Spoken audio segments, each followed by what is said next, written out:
We are rolling. Good morning. Welcome back to the conversation. This is Pointing Out the Obvious. This is our news and politics webcast, our daily take on what's buzzing today. I'm your host, Patrick Russell, and over there is my very opinionated producer, Veronica. Together, we're here to quip and quiver through today's headlines, searching for the real, no matter how deep in the swamp we need to go. Happy Taco Tuesday to you, Veronica. Happy Tuesday. Not so happy over in the country of Ukraine. The tensions between Russia and its western border neighbor, Ukraine, have increased. Russia is once again mobilizing massive amounts of men and equipment right along a stone's throw distance of the border between them and Ukraine, and it's making everybody, including Papa Joe, very uneasy, even to the point of ordering the families of the diplomats that are currently stationed in Ukraine. They're ordering them out of the country just in case, and they've given the order, not mobilized, but given the order to a unit of 8,500 American troops just in case there needs to be an emergency response flown out to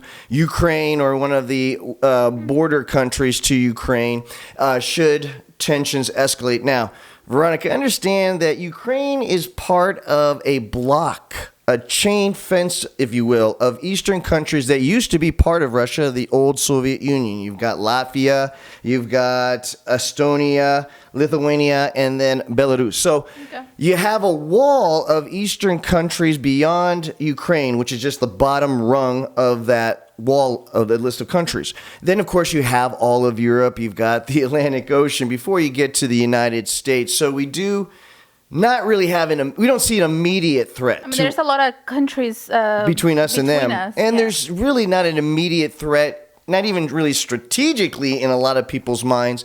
So the idea of going to war over the Ukraine situation to me seems remote.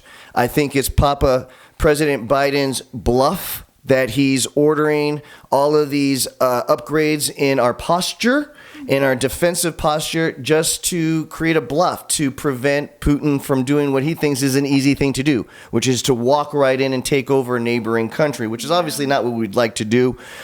But at the same time, you have so many different concerns that this one military engagement could, of course, turn into a huge world war. Yeah. It could actually drop down like that. That's how these things start. But from a younger generation's perspective, let's get your temperature. Yeah. How worried are you currently from what you hear about the situation to be concerned about a war, a battle, possibly even a draft? Your thoughts? Well, going based to what you just explained, I don't think that will happen. Once again, we're pretty far away from there, and I don't think Papa Joe will want to start something, like a war or something like that. So I don't think it's going to happen now. Remind me, what is it that if we were to want to fight for that piece of land, what is it that we potentially can get from there? Nothing. Do they have any resources, something that we might need? Very good. No, absolutely not. Strategically, you're just talking about supporting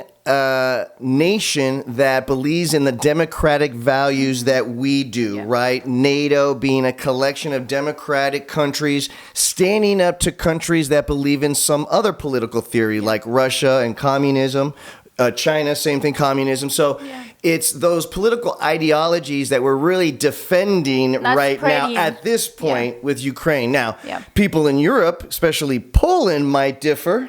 They might say, wait a minute, that's just getting closer to Europe, which is supposed to be your brother in arms, which is a very true statement. And that's what President Biden is having to contend with. Now, from a younger generation's perspective, do you believe a war in Europe would unite or further divide our country? Your thoughts? Gosh, I think every time that you said a fight word, it will basically not unify countries. I think it will give us the ability to not be friends anymore. So I mean, I don't think it's a good idea. Can we come to an agreement between like who keeps the piece of land per se, like something more peaceful? Absolutely. I mean, that will be diplomatic. diplomatic.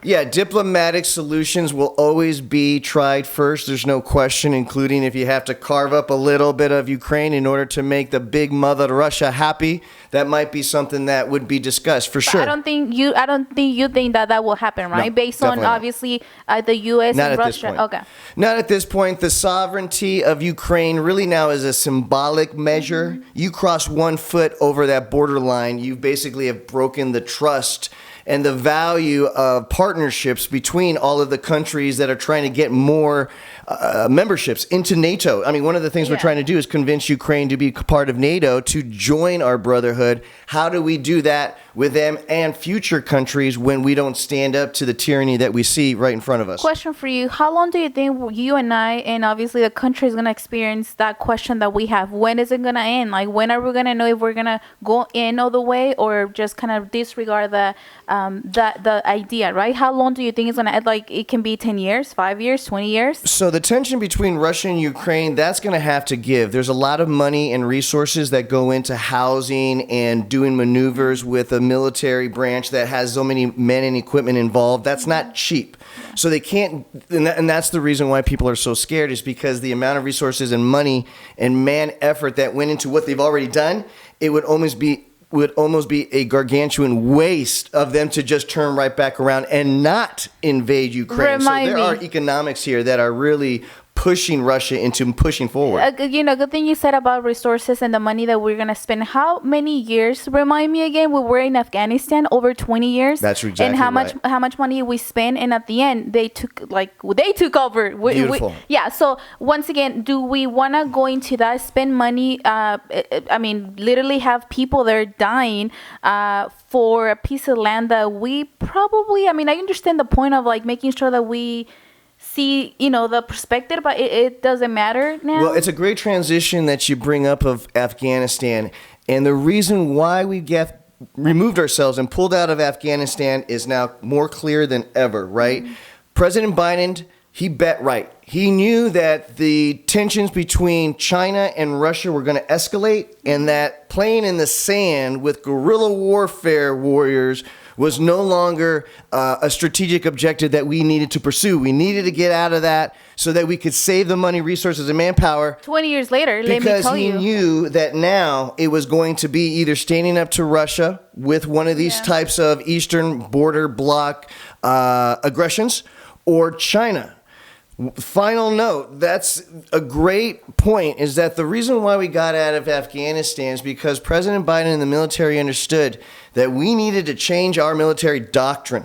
We needed to go big or go home, because now our strategic threats weren't in the desert, weren't with the terrorists and the Taliban and this ragtag crew of militia. It was going to be the Air Force and Navy of China.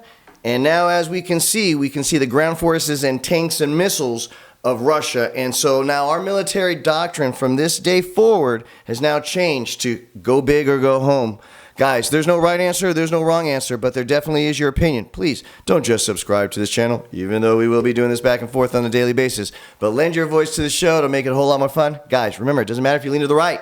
It doesn't matter if you lean to the left. As long as you're treating the person in front of you kindly, you just made the world a better place. Happy Taco Tuesday, everybody.